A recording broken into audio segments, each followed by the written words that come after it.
tardes a todos. Les doy la bienvenida a este seminario de investigación que nos toca el día de hoy. Asimismo, les comento que el día de hoy tenemos al doctor Derlis Hernández Lara. Me permito presentarlo, antes de cederle la palabra. El doctor Derlis es ingeniero en robótica industrial, tiene una maestría en ciencias en ingeniería de cómputo y un doctorado en ingeniería de sistemas robóticos y mecatrónicos, todos ellos por parte del Instituto Politécnico Nacional. Sus áreas de interés abarcan lo que es el diseño y la optimización en ingeniería mediante metaheurística, robótica, sistemas embebidos, trabaja lo que es Internet de las Cosas, inteligencia artificial y ciencia de datos. El doctor Derlis ha trabajado en la industria como ingeniero de servicio, especializado en el mantenimiento de instalación, puesto en marcha, rehabilitación, capacitación y reparación de equipos para el servicio automotriz, perdón, como alineadores balanceadoras, elevadores de autos, desmontadores neumáticos, analizadores de gases, generadores de nitrógeno, compresores, hidrolavadoras y tornos rectificadores de discos y tambores. Ha sido también presidente de la Academia de Cómputo en la División de Ingeniería de Informática en el TC y coordinador de la línea de investigación institucional Soluciones basadas en tecnologías emergentes. El día de hoy, el doctor Derlis nos acompaña con su ponencia titulada Si torturas los datos lo suficiente, estos confesarán cualquier cosa. Adelante, doctor. Ok, muchas gracias, doctor Celso. Buenas tardes a todos, compañeros. Bienvenidos, me da mucho gusto que estén aquí. Y pues es un placer estar en este seminario de investigación de la División de Ciencias Básicas e Ingeniería de la Universidad Autónoma Metropolitana Unidad Lerma. Entonces, el título que le puse a esta plática se llama Si torturas los datos lo suficiente, estos confesarán cualquier cosa. Es una frase que dijo Ronald Coase, que fue Premio Nobel de Economía en 1991. Esto quiere decir que, pues, en todas las áreas del conocimiento, la materia prima para poder tomar decisiones y analizar fenómenos o comportamientos sociales son los datos.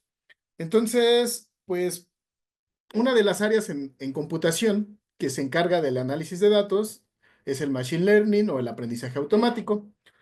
En la portada de la presentación vemos ahí como que unos puntitos con gráficas y estos puntos pues son datos de algún fenómeno, ¿no? Del costo de una vivienda, por ejemplo, en función de la ubicación, del número de cuartos o habitaciones que tiene, del tiempo que tiene de construcción. Podemos inclusive imaginar esos puntos como correos electrónicos, si son correos electrónicos que pueden ser spam o que no sean spam. Inclusive podemos pensar que esos puntos son imágenes de ropa y podrías tú clasificar entre vestidos, entre playeras, entre suéteres. Entonces, bueno, todo, todo lo que hacemos prácticamente podemos enseñárselo a las computadoras a través de datos, ¿ok? Entonces, comenzamos. Lo que vamos a ver hoy va a ser el contexto de la charla, un poco de inteligencia artificial, que es la rama superior del Machine Learning. De manera didáctica y puntual tocaremos lo que son datos, Big Data y ciencia de datos, Machine Learning y las conclusiones que se generen.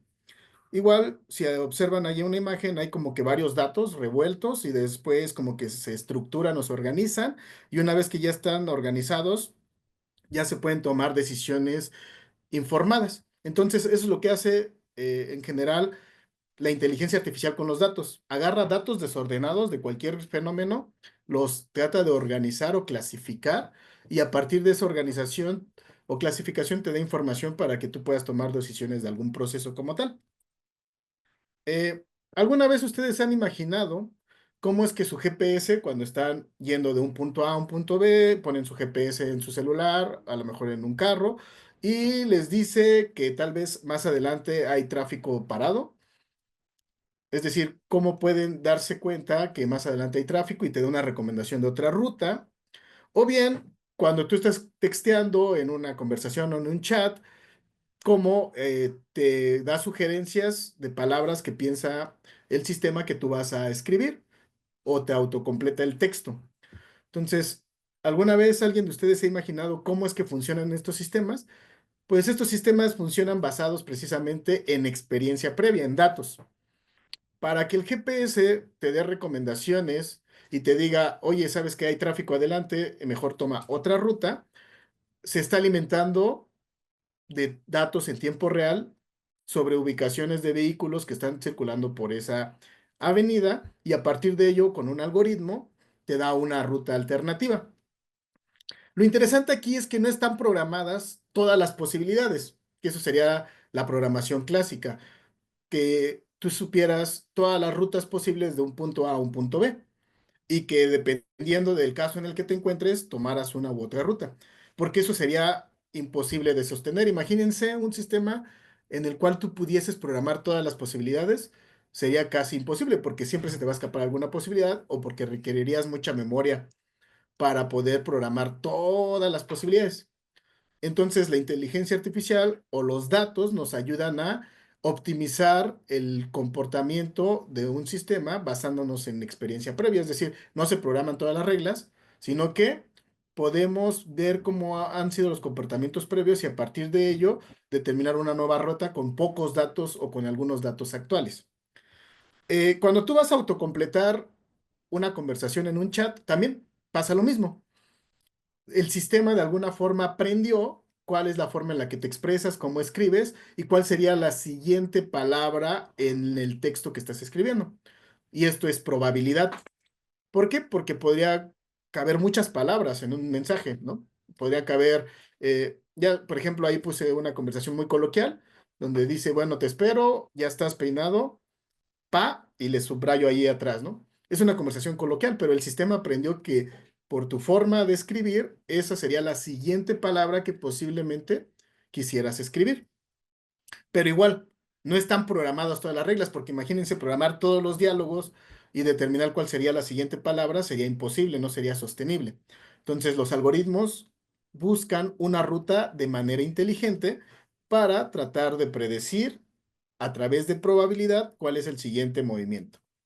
Son cosas con las que convivimos todos los días. Bien, imagínense este escenario. Imagínense que Jesse se conecta a un sitio de e-commerce donde haces una compra para comprar papel y tinta y se sorprende al ver que le recomiendan un portátil, es decir, una computadora, un soporte para su computadora y un maletín. Y también le recomiendan una serie de misterio que merece la pena ver. Por ejemplo, en una aplicación de streaming como Netflix o Amazon Prime, bueno, Amazon Prime Video, perdón. ¿Qué pasa en este momento? Tú, con tu interacción cotidiana, generas mucha información que se recopila y se almacena en los servidores de las empresas. Y ellos ven tu comportamiento de consumo de consultas y de consumo de cosas que te gustan. Y entonces, detrás de todos estos datos que se van almacenando en servidores de grandes empresas, hay modelos de aprendizaje automático o algoritmos de inteligencia artificial. Y cuando tú estás buscando algo en internet y te dan una recomendación y esa recomendación es muy afín a lo que tú estás interesado, se utiliza un motor de recomendación. Y un motor de recomendación es otra cosa que un algoritmo que busca la probabilidad de que algo suceda.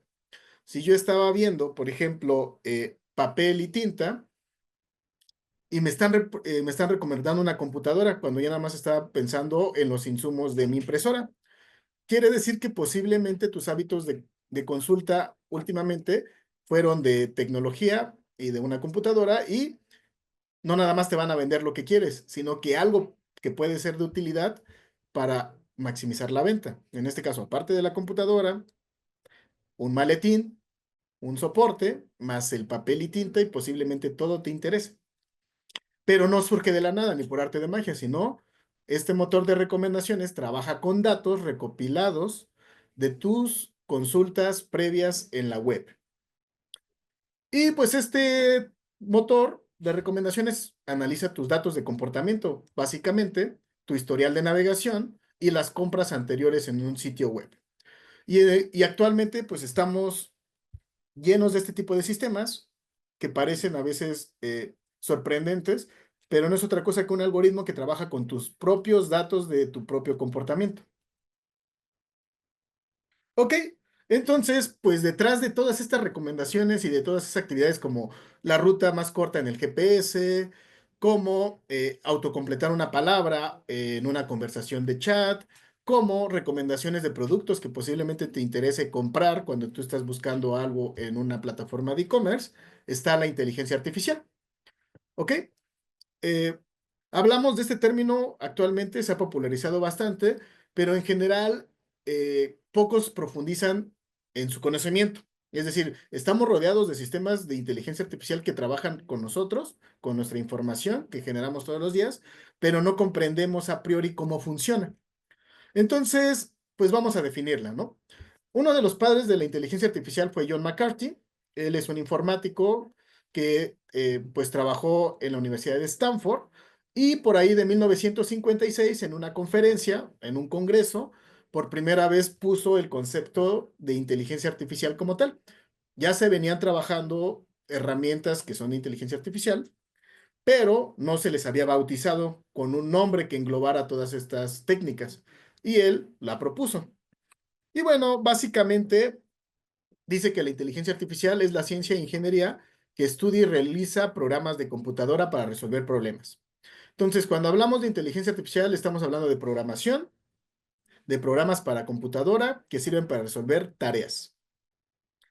Y pues más allá de eso, también dice que hay que hacer máquinas inteligentes y para nosotros máquinas son computadoras, sistemas digitales que pueden procesar información y a partir de esa información, mediante ciertos algoritmos, nos dan recomendaciones. Entonces, pues a grandes rasgos, la inteligencia artificial son programas de computadora para resolver problemas utilizando algoritmos. Estos algoritmos puedes tú entenderlos o no. A veces se basan en comportamientos de fenómenos naturales, como comportamientos de seres vivos colectivos, como abejas, como hormigas, como cómo se comportan los genes o la genética, pero también otros métodos matemáticos abstractos que no podemos ver, pero que sabemos que funcionan para resolver algo.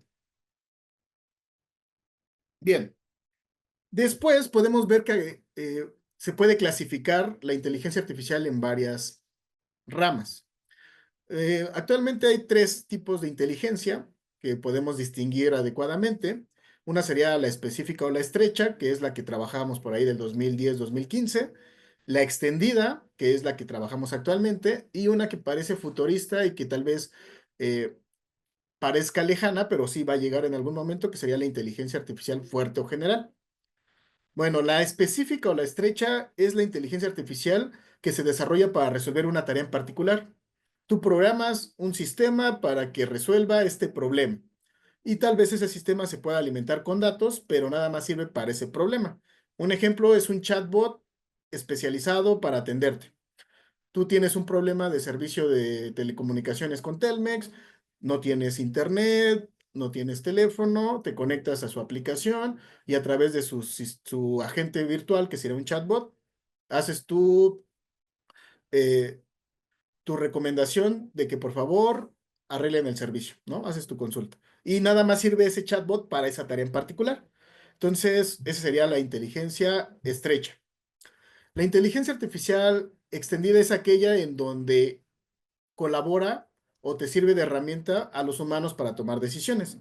Por ejemplo, analizas un sistema de muchos datos, no sé, de economía, para tomar decisiones en la bolsa y te da ciertas probabilidades de tendencia. Y yo, como humano, observo esas probabilidades y a partir de cierto conocimiento de estadística y de probabilidad, tomo la decisión de si invierto o no invierto en cierto producto. Entonces, ya es extendida porque ya nada más, no nada más sirve para una tarea, sino que el trabajo que realiza apoya a la toma de decisiones de los humanos, entonces trabajan de manera colaborativa. El resultado de un algoritmo de inteligencia artificial con la toma de decisiones de un humano. Luego viene la Fuerza General, que es una inteligencia artificial futurista, que es la que plantea que un sistema de inteligencia artificial puede hacer muchas tareas, no como la estrecha, que nada más fue diseñada para una tarea en particular, sino que aquí tendría la capacidad de hacer varias tareas al mismo tiempo, multitareas, y además de auto ajustar sus resultados o sus soluciones a un problema. Ya sería una inteligencia muy avanzada. Imagínense una inteligencia artificial que te pueda dar recomendaciones de inversión en la bolsa, pero que al mismo tiempo te pueda responder un chat de un servicio, pero que al mismo tiempo te pueda hacer una recomendación de uso de agua en tu casa, que al mismo tiempo te pueda ayudar a manipular tu casa para hacer un edificio inteligente. Imagínense un sistema que en el mismo eh, confluyan todas estas posibilidades. Ya sería un sistema muy robusto, prácticamente como se ve en las películas, un robot que tiene algoritmos para tomar varias decisiones en diferentes tareas. Ahorita no estamos ahí. Se calcula que para el 2050 o en adelante posiblemente podamos llegar a este tipo de sistemas de inteligencia artificial. Ahora, hay muchas formas de estudiar o de entender la inteligencia artificial y todo tiene que ver con la forma en la que concibas el estudio de esta rama. Tenemos el conjunto más grande que sería este conjunto azul, sería nuestro conjunto universo, y dentro de ese conjunto tenemos tres subconjuntos que son más pequeños. Entonces, básicamente hay tres áreas de inteligencia artificial. Hay una área que dice que podemos hacer máquinas inteligentes si aprendemos a manipular símbolos. Es decir, dice que nosotros como personas somos inteligentes gracias a que tenemos un lenguaje y símbolos a través de los cuales nos podemos expresar y comunicar. Eso nos hace seres inteligentes. Si nosotros podemos llevar esta idea a las máquinas a través de programación, podríamos hacer máquinas inteligentes. A esa área se le llama simbolismo. ¿Ok? Entonces, básicamente es, los seres vivos somos inteligentes gracias a que manejamos un lenguaje, símbolos y los podemos manipular y comunicarnos a través de ellos, como los idiomas, el español, el inglés, el francés, como las matemáticas, como los símbolos. Y si podemos replicar eso en una computadora, podríamos hacer máquinas inteligentes. Hay otra área que dice, no, para hacer sistemas inteligentes no tenemos que manipular símbolos como tal, sino replicar el funcionamiento de un cerebro biológico. Es decir, dice que en los humanos somos inteligentes o los seres vivos somos inteligentes porque tenemos cerebro y porque el cerebro tiene neuronas y hace la función de procesar información. Si se dan cuenta, son dos ideas diferentes. Una nos hace inteligentes porque sabemos manipular símbolos y un lenguaje, y otra nos hace inteligentes por el simple hecho de tener cerebro. Bueno, el área que piensa que somos inteligentes porque tenemos un cerebro se llama conexionismo.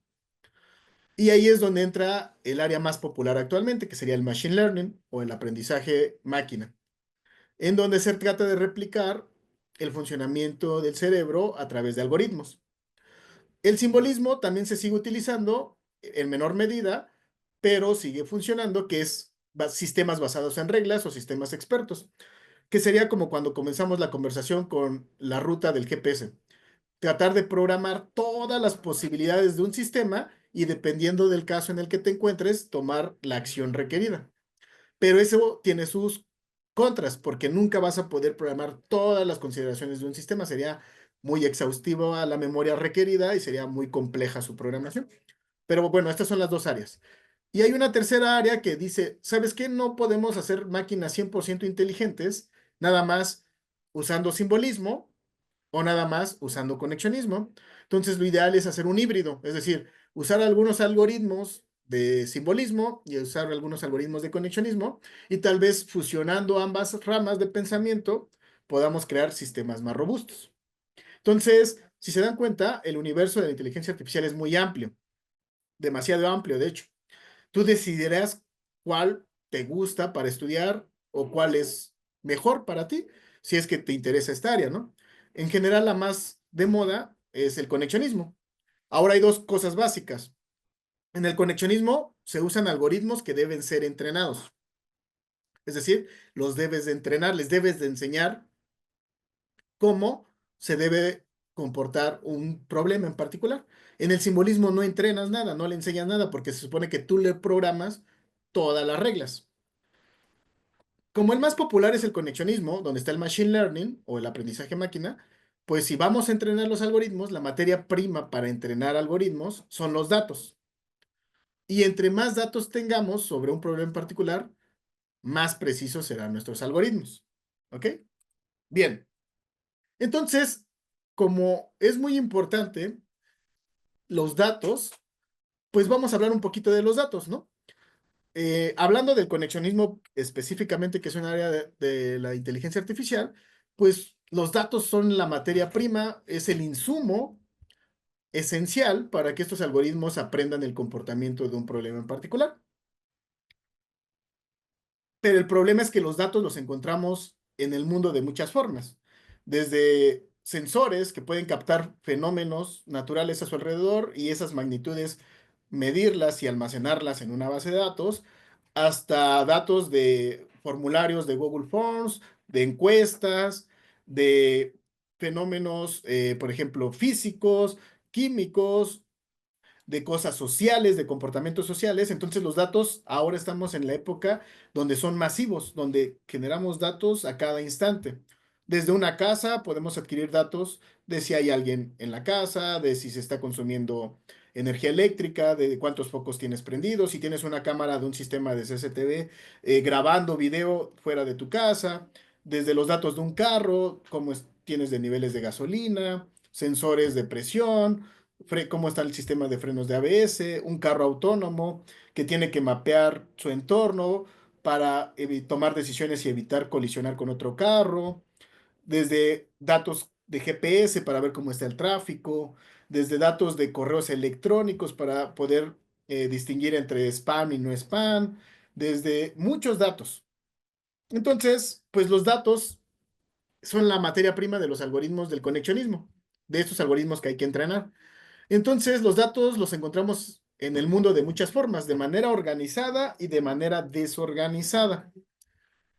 Para que nosotros podamos darle menos trabajo a un algoritmo, pues a veces es mejor organizar los datos previamente antes de pasárselos al algoritmo.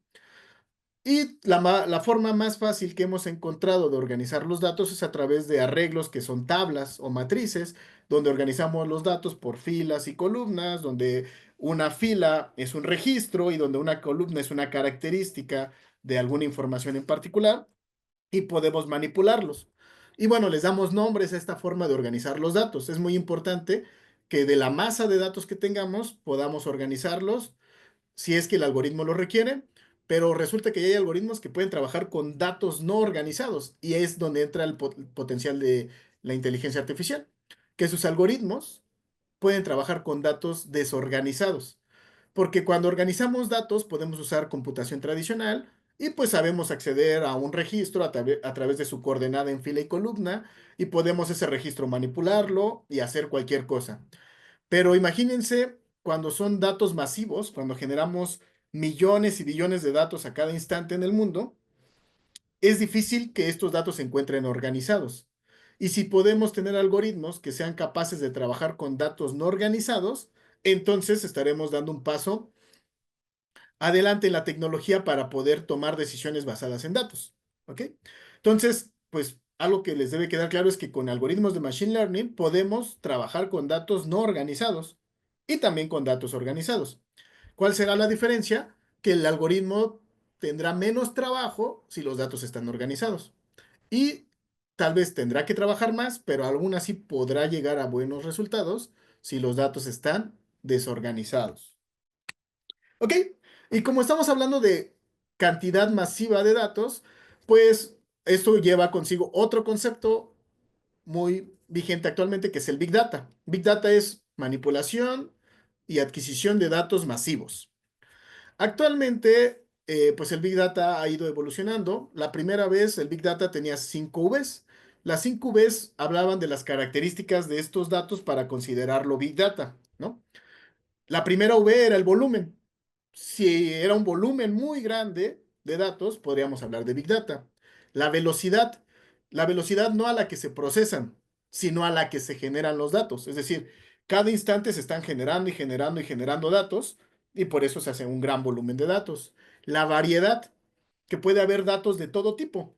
Recuerden que nosotros en programación a veces definimos tipos de datos y conocemos datos de tipo entero, tipo flotante, tipo double, tipo string, tipo booleano.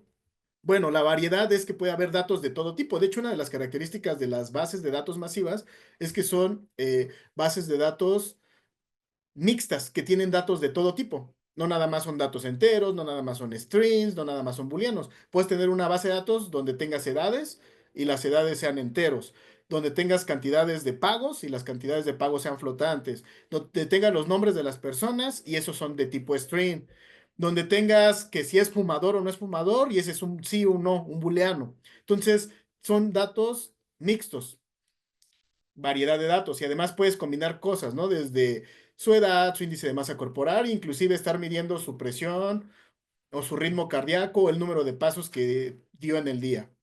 La veracidad es muy importante, de hecho hay toda una área en las empresas al respecto que tiene que ver con que esos datos sean reales, que no sean inventados, sino que sean datos adquiridos como tal de un fenómeno. Si yo voy a hacer un estudio para determinar el porcentaje de la población que asiste a un servicio de salud, pues tengo que trabajar con datos reales, es decir, de gente que está yendo a los servicios de salud, de gente que no está yendo a los servicios de salud, por qué van, por qué no van. No se pueden inventar. Si tú inventas los datos, los resultados que te va a dar tu algoritmo de inteligencia artificial van a estar sesgados, van a estar mal. Y ahí entra otra cosa interesante que se llama ética, ¿ok? Que se llama ética de la inteligencia artificial porque no puedes tomar decisiones con datos sesgados. Y el valor, es decir, que esos datos que tú estás generando sirvan para algo, porque muchas veces generamos datos y no nos sirven para nada, ¿no? Masivamente estamos almacenando datos en alguna base de datos en un servidor y esos datos no les das ningún uso. Me ha pasado que en muchas empresas hay trabajadores que dicen, es que guardamos esta información, se almacena, pero nunca la ocupamos, no nos sirve para nada porque tal vez nada más piensen que sirve como un registro, un histórico de datos, que si en algún momento se los llegan a solicitar, pues ahí tendrán una información, pero que no saben cuál sería el valor que tuviese en ese momento. Entonces, lo ideal es que como estamos generando muchos datos, pues hay que tratar de acotarlos a datos que nos den valor, que nos den información para tomar decisiones. Y actualmente a estas 5 Vs del Big Data se le agregan dos Vs más. La variabilidad, es decir, que pueden variar mucho de un momento a otro. Es como en redes sociales, puede estar muy de moda ahorita, por ejemplo, el tema de los aranceles entre Estados Unidos y todos los demás países del mundo.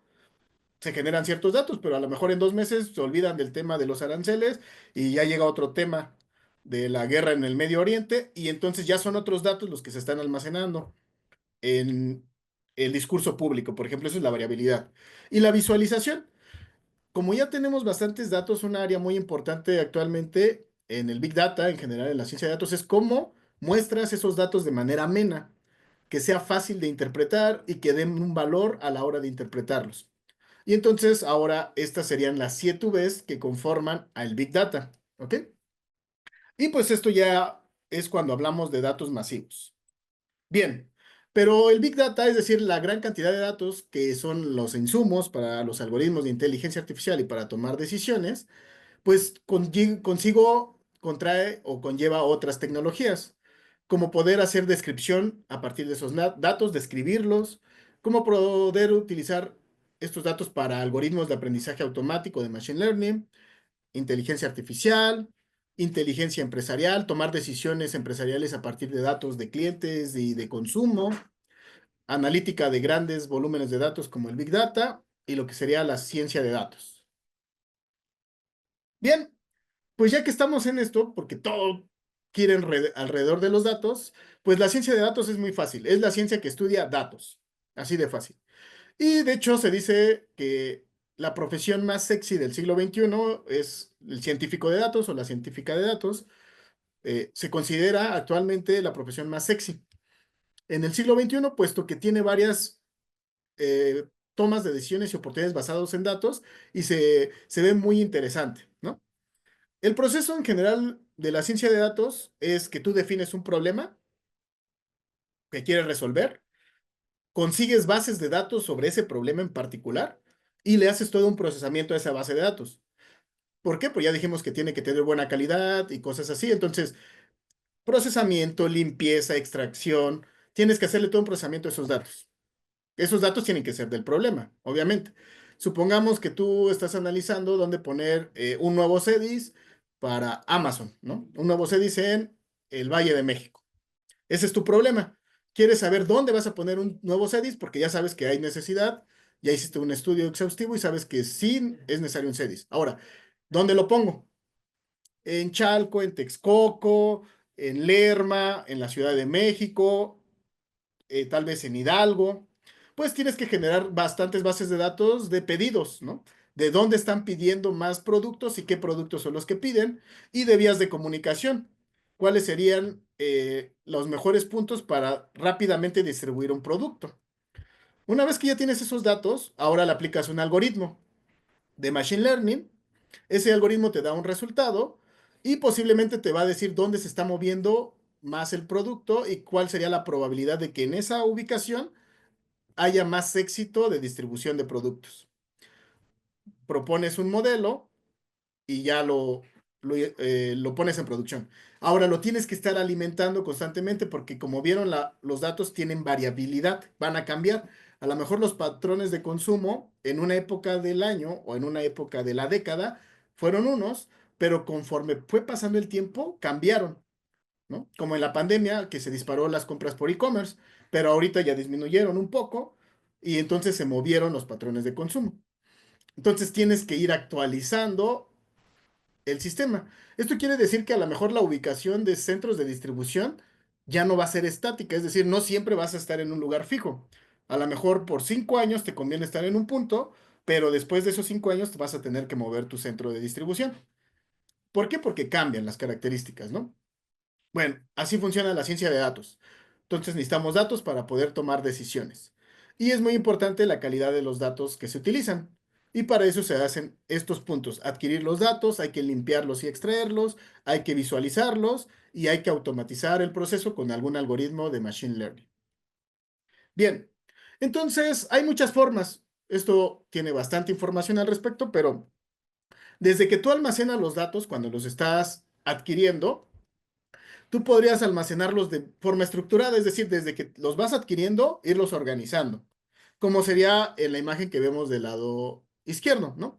Tenemos un almacén de datos y así como van llegando los datos, los vas organizando por tipo. A lo mejor estás obteniendo datos de video, pues almacenas videos, imágenes, audios y textos, ¿no?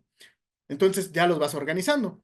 Pero hay algo que se llama lago de datos, en donde los datos los recolectas de manera desorganizada, de manera no estructurada, y lo que haces es organizarlos cuando los consultas. Es decir, cuando los necesito ocupar, en ese momento los voy organizando. Son dos propuestas de almacenamiento de datos y pues va a depender de tu problema cuál ocupas. Muchos pensarán que es mejor organizarlos desde que los vas adquiriendo y muchos pensarán que los puedes dejar de manera desorganizada y organizarlos hasta que los utilices, ¿no? Es como cuando tienes un cuarto en tu casa para talachas o tiliches y pues lo comienzas a llenar de cosas y dices cuando haga limpieza organizo. Ese sería un lago de datos. U otra es que desde que vas llenando ese cuarto de tiliches de cosas, ya lo vas organizando en anaqueles y por, no sé, por cosas que vas coleccionando, o por materiales, o por cosas sentimentales, ¿no? Entonces tú puedes decidir cómo los organizas.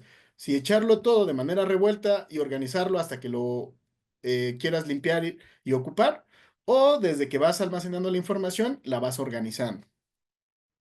Bien, hay muchas metodologías que se utilizan para trabajar con datos, con grandes volúmenes de datos, con Big Data, con ciencia de datos. Pero la más ocupada, para que no pierdan mucho el tiempo, es esta, la CRISP-DM, ¿ok?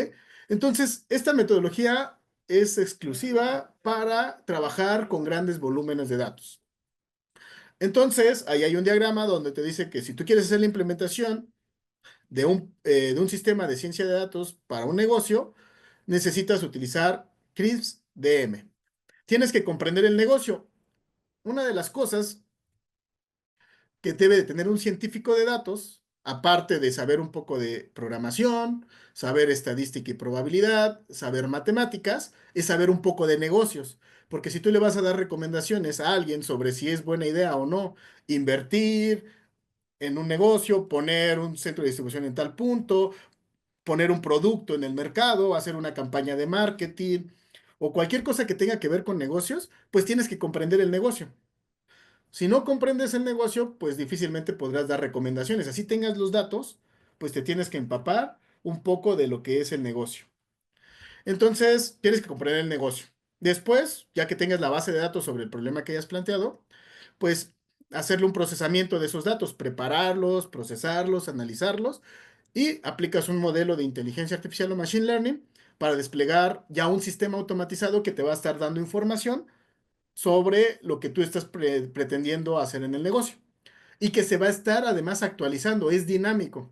Eso es lo que les debe quedar claro, que esto es dinámico, por eso está en un círculo, porque no se queda como un sistema estático de esos que diseñábamos antes, hacías un sistema, una aplicación de escritorio, se la instalabas a la empresa y ya ahí muere. Ya si en 3 años tienen la necesidad de algún mantenimiento, que me llamen y vemos que le actualizamos. No, eso quedó en el pasado.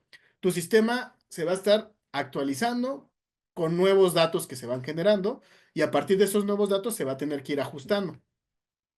¿Ok? Bien. Y entonces ya después de todo este recorrido llegamos con el tema en particular que es el machine learning, que se puede traducir de dos formas, como aprendizaje automático o aprendizaje máquina. Sin embargo, si ustedes son del área, pues les recomiendo que le llamen aprendizaje máquina, porque si le llaman aprendizaje automático, pareciese que lo hace todo solo, ¿no? De manera automática, y no es cierto. Pues tú tienes que meterle mano al aprendizaje mediante datos y algoritmos que tienes que estar sintonizando. Entonces, aprendizaje máquina sería como que más adecuado para que no permee en la sociedad esto de que es mágico, ¿no? Sino que, hay un trabajo detrás que depende de alguien que tiene que estar involucrado en el área, que le sepa, para poder llegar a estos resultados de que me recomienden un producto, de que sepa cuál es la siguiente palabra que voy a escribir, de que puedan reconocer mi rostro en mi empresa y puedan decir que sí fui a trabajar, que tenga un sistema de asistencia por biométricos. Bueno, hay todo un aprendizaje de este sistema a través de datos. Y podemos definir el aprendizaje automático como el proceso para que se entrenen a las computadoras para que aprendan de los datos, en lugar de ser programados explícitamente para realizar una tarea. Estas máquinas utilizan grandes cantidades de datos y algoritmos para aprender a completar la tarea simulando la cognición humana. Entonces, por ejemplo, supongamos un sistema biométrico de tu empresa donde tú llegas y ya no checas con credencial ni con un RFID, sino que checas con un biométrico, vamos a llamar con rostro, porque puedes checar con huella dactilar, con el iris de tu ojo o con tu rostro. Entonces, estos sistemas ya tienen un sistemita de inteligencia artificial donde no creas que lo que hace es que tú le pasas la imagen del empleado y cuando llegas te tomas una foto y compara tu foto con la imagen del empleado, ¿no?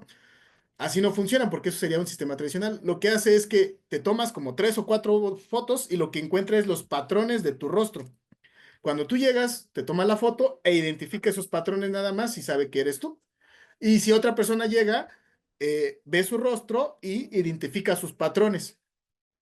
Entonces, para eso sirve el Machine Learning, para aprender cómo es la relación de los datos de entrada con una posible salida y la probabilidad.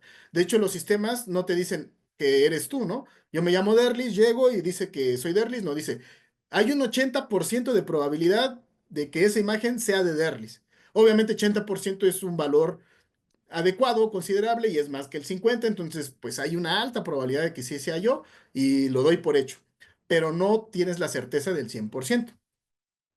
Entonces, luego hay una pregunta muy interesante donde dicen, ¿creen que las computadoras con inteligencia artificial o las máquinas con inteligencia artificial vayan a superar algún día a la inteligencia humana?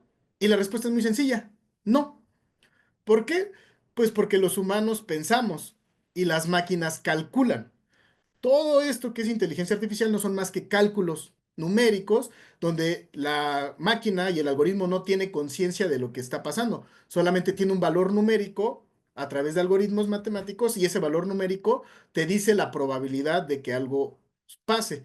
y tú tomas esa probabilidad como algo verdadero y lo aplicas. Pero en realidad no tiene conciencia de lo que está pasando. La máquina hace cálculos matemáticos, cálculos numéricos, y el humano piensa, tiene conciencia de lo que está haciendo. Entonces es muy fácil responder la pregunta en este momento, en la inteligencia extendida, donde la inteligencia extendida, pues es sistemas de inteligencia artificial que apoyan a los humanos. En el futuro, cuando estemos en la inteligencia artificial fuerte, tal vez sean muy habilidosos los sistemas para hacer varias tareas, pero no creo que lleguen a tener conciencia como tal. Más bien sus cálculos se van a refinar tanto que van a hacer cosas impresionantes, pero sin una conciencia a priori, ¿vale? Entonces, pues este sería un sistema de Machine Learning o aprendizaje máquina. Usamos las siglas ML. Es un sistema ordinario que es una computadora, le pones un algoritmo de inteligencia artificial. Este algoritmo de inteligencia artificial se entrena, entonces es del conexionismo y es machine learning, y puede hacer tres cosas. Básicamente, la inteligencia artificial, como la conocemos, hace tres cosas.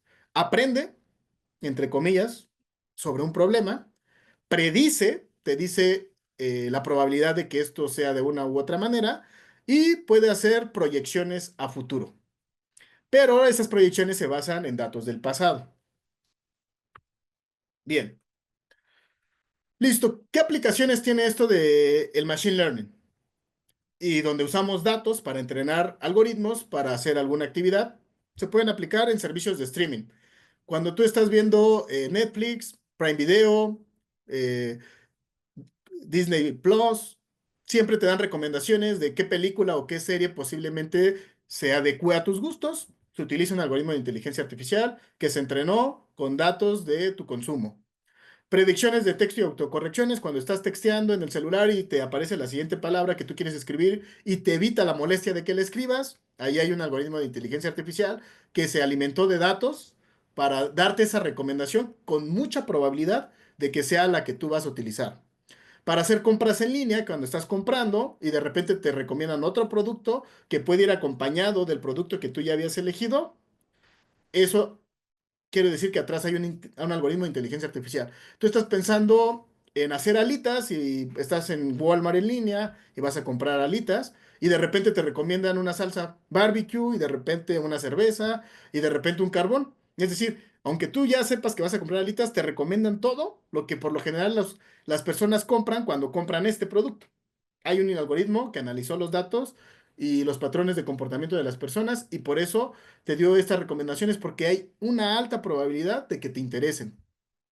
En redes sociales, también cuando te dan recomendaciones de a quién puedes agregar a tu perfil, en Facebook, en Instagram, en TikTok, es porque hay alguien que tiene intereses similares a los tuyos o porque tal vez vio algunas de las publicaciones que tú publicaste. Entonces, hay algo en común y es una alta probabilidad de que hagan match.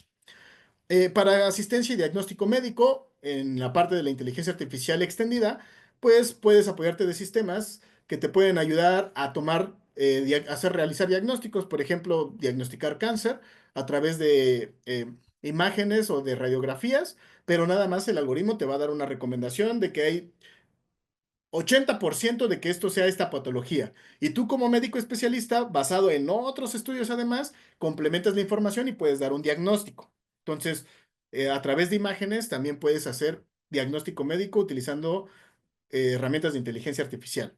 En finanzas puedes proyectar si te conviene invertir o no, dónde te convendrá poner una sucursal de alguna franquicia, si es bueno invertir en la bolsa o inclusive cosas de criptomonedas. Bueno, ahí puede haber un algoritmo que te ayude a tomar la decisión de si sí o no realizas esa acción. De venta al por menor en marketing también. Al mayoreo no tanto porque para eso es otro tipo de relaciones. Es decir, los que van a comprar 30 millones de toneladas de aguacate para el Super Bowl en Estados Unidos, pues no necesitan una recomendación como tal. Ellos ya saben lo que necesitan, pero para compras al minoreo, como somos nosotros los usuarios normales, ahí atrás hay un algoritmo que te puede recomendar si es, por ejemplo, si no es falsa la publicación. Porque ahora hay muchos fraudes en las redes sociales, ¿no? En agencias de viajes te pueden hacer un fraude. Si tú ves un paquete muy económico a Cancún, te llama la atención y obviamente pues no es verdad, nada más te sacan dinero, pues a lo mejor con el algoritmo podrías tú ya clasificar si ciertas recomendaciones de publicidad de algún servicio son fraude o no, nada más dividirlas, si tiene probabilidad de ser fraude o tiene probabilidad de ser real, ¿no? En el transporte, para logística, se usan bastantes algoritmos de inteligencia artificial para optimizar rutas, o igual con el GPS o con el Waze. Y lo interesante es que no necesitas saber todas las rutas. Eso es lo interesante del algoritmo, que optimiza en un proceso de búsqueda. Para el reconocimiento de voz y PLN, que significa procesamiento del lenguaje natural, también estamos llenos de asistentes como Siri, Copilot, Alexa, y estos son asistentes en donde tú hablas, pero internamente te debes de imaginar que no procesa el audio, sino que hace un proceso en donde convierte la voz a texto y lo que manipula es el texto, dividiéndolo y haciendo una lógica de clasificación. Eso se le llama procesamiento del lenguaje natural. Y es de hecho el área más interesante y más difícil porque a grandes rasgos, el procesamiento del lenguaje natural lo que trata de hacer es entender a los humanos, es decir, que las máquinas puedan entender a los humanos. Pero los humanos somos muy complejos, tenemos varios idiomas, hablamos con modismos de diferentes formas, y entonces es muy difícil que una máquina nos entienda.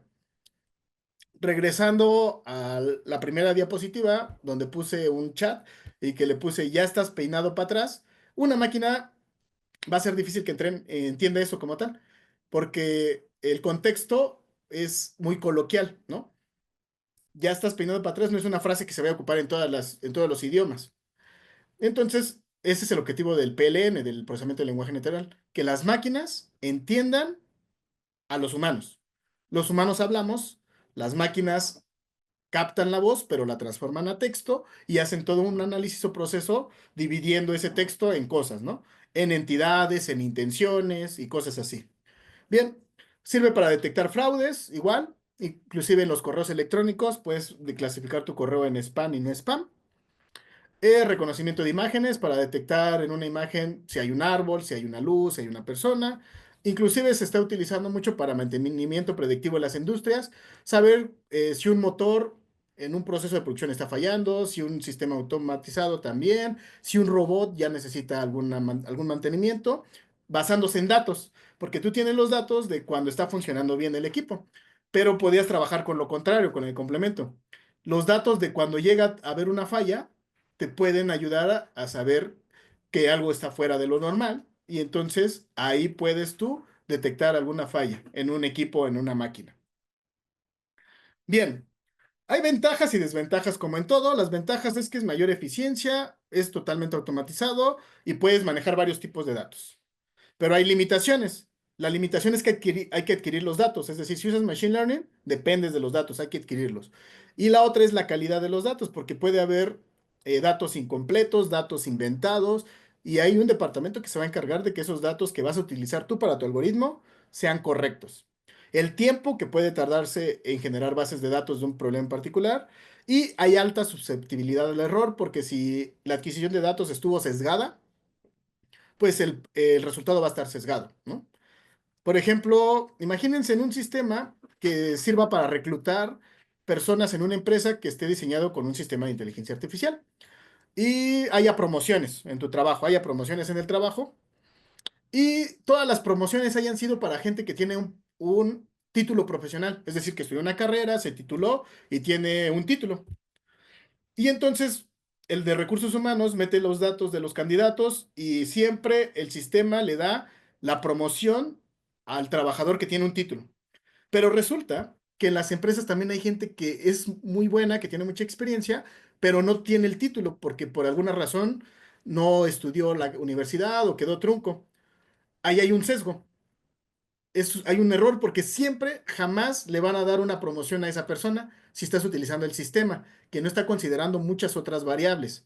Entonces, es importante que tus datos no tengan sesgo o que implementes alguna estrategia para equilibrar. No le voy a dar promociones laborales nada más a la gente que cumpla con título, sino que cumpla con título, tenga experiencia y a lo mejor tenga otros méritos que le ayuden a obtener una promoción, que no nada más dependa de una sola cosa. Eso es importante en los datos para entrenar algoritmos que no estén sesgados. Bien, entonces, bueno, la inteligencia artificial y el machine learning no es nuevo, surgió desde 1943. De estos términos ya existían, simplemente se han ido popularizando hoy en día gracias a la infraestructura y a las herramientas tecnológicas que tenemos, como es la velocidad de procesamiento, la capacidad de almacenamiento y el Internet. Ahora tenemos GPUs, que es como un procesador grandote, una CPU con mucha potencia. Tenemos servidores con gran potencia donde podemos correr estos algoritmos y pueden trabajar y hacer muchas pruebas hasta dar un resultado. Algo que no se podía hacer antes. Los algoritmos ya existían, pero se tardaban mucho tiempo en ejecutarse y darte resultados, desde una semana, 3 meses, hasta un año. Y ahora podemos hacer procesamientos muy complejos en 3 minutos, 90 segundos. Entonces, eso ha hecho que la inteligencia artificial esté muy presente actualmente gracias a la infraestructura. ¿Qué le depara el futuro? Pues mucho. Eh, el crecimiento de publicaciones sobre inteligencia artificial desde el 2018 para acá ha sido más del 300%. Ha disminuido mucho el tiempo de entrenamiento de los algoritmos gracias a la infraestructura. La demanda laboral de especialistas en el área de ciencia de datos, inteligencia artificial y machine learning ha crecido pues bastante, aunque ahí diga 1,32, 2%. Imagínense, 2% de toda la demanda laboral es muchísimo. Eh, Hay mucha inversión de inteligencia artificial en vehículos autónomos, en desarrollo de fármacos y terapias. Gracias a esto pudimos tener la vacuna para el COVID-19, en reconocimiento facial, en detección de fraudes, en finanzas, pero hay muchas áreas de oportunidad, se van a crear muchos trabajos. Necesitamos gente especializada en ética y regulación del uso de algoritmos y de datos, tratamiento de datos. Hay que interpretar, saber cómo es que el algoritmo toma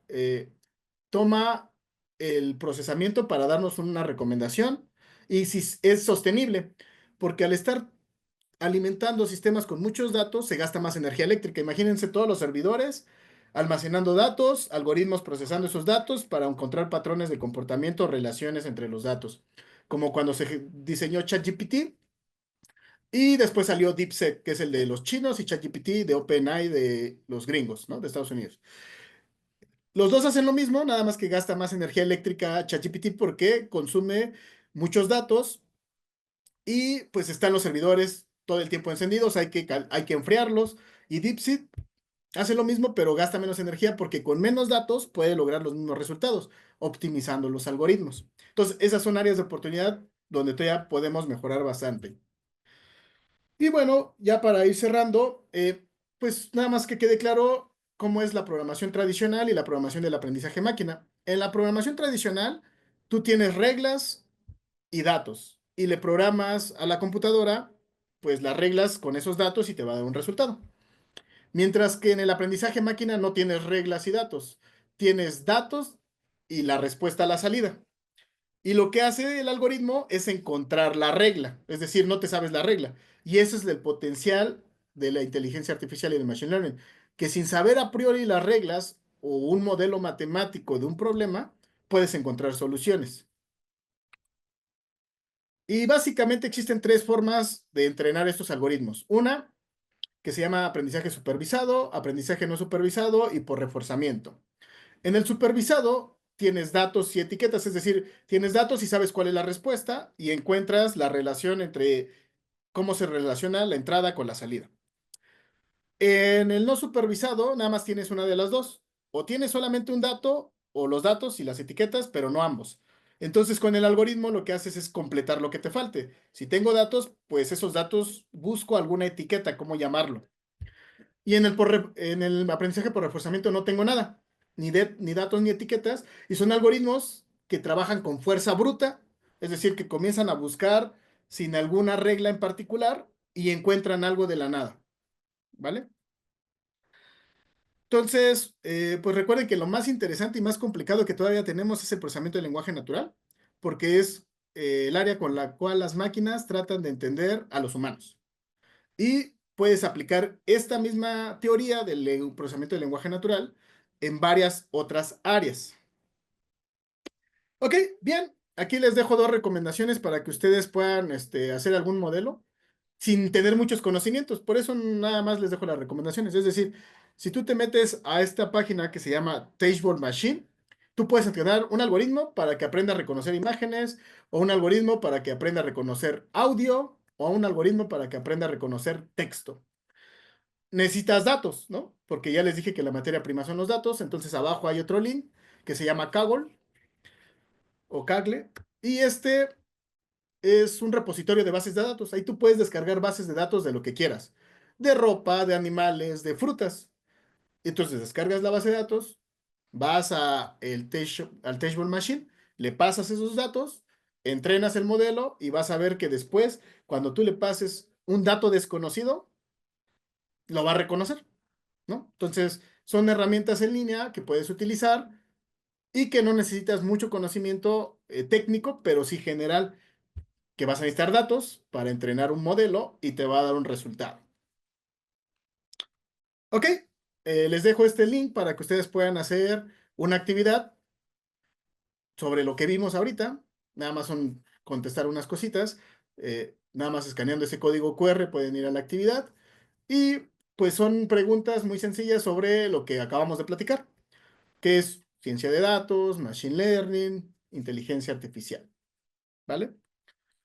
Y bueno, pues me dio mucho gusto que se hayan conectado. Espero y haya sido de su interés. Y pues no sé qué sigue, si haya preguntas o algo. Aquí estamos a la orden.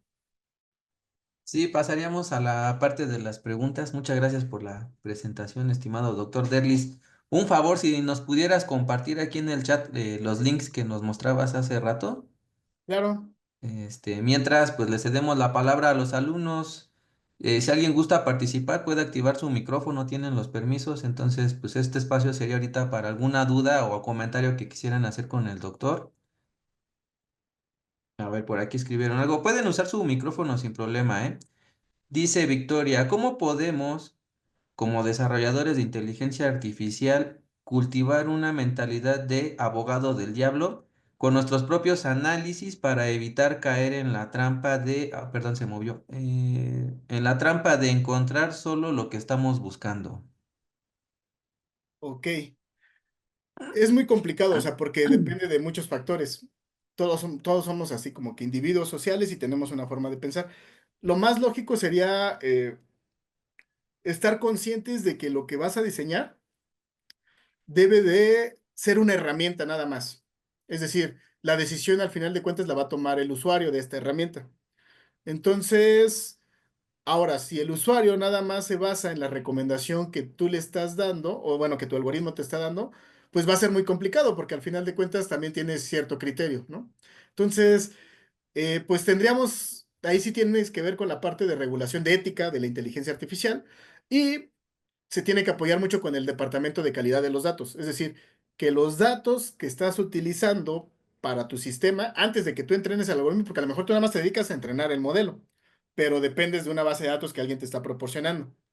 Que esa base de datos, la persona que adquirió, o el departamento que adquirió esa base de datos, cumpla con ciertos lineamientos. Primero, evitar el sesgo. O sea, evitar el sesgo de los datos, no privilegiar un grupo sobre otro grupo. Y eso de hecho pasa, por ejemplo, ayer estaba entrenando un modelo sobre cómo obtener el costo de vivienda de una casa de Boston, para el cual hay un problema ya muy estudiado en Internet donde te da la base de datos de Boston y tú puedes determinar con base en varias cosas, la ubicación, el número de cuartos, el índice delictivo de la zona, cuánto vale una casa. Pues resulta que ayer que quería volverlo a hacer no pude porque bajaron la base de datos porque infringía cosas éticas, que estaba sesgada esa base de datos con un sesgo racial, que todos los dueños de las casas que analizaron eran gente de blanca y no había gente de color negro. Entonces, todos los costos que te daba tu sistema era para gente rica, vamos a llamarle así. Está sesgado. Entonces, desde el departamento que se encarga de adquirir los datos, debe de haber unos lineamientos éticos para la adquisición de los mismos, sin dejar fuera a un grupo dentro de ese universo de estudio. Eso sería que el departamento de adquisición de datos y calidad de datos siga ciertos lineamientos éticos a la hora de obtener los datos. Ok, muchas gracias. Ujú. ¿Alguien más gusta participar? Bueno, si no hay más participaciones, le vamos a brindar repito, un aplauso virtual aquí al doctor Derlis por la plática que nos dio el día de hoy. Antes de finalizar, le queremos compartir virtualmente su constancia. Vamos a ponerla por aquí.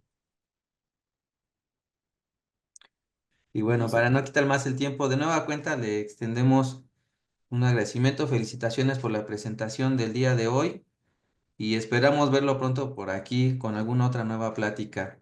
De nueva cuenta, pues le brindamos un aplauso al doctor aquí virtual y le agradecemos su asistencia al día de hoy. Pues sería eso todo el día de hoy. Con esto concluimos el seminario del día de hoy. Muchas gracias a todos por su asistencia. Bonita tarde. Gracias, doctor Celso. Nos vemos. Hasta luego. Hasta luego, doctor. Bonita tarde.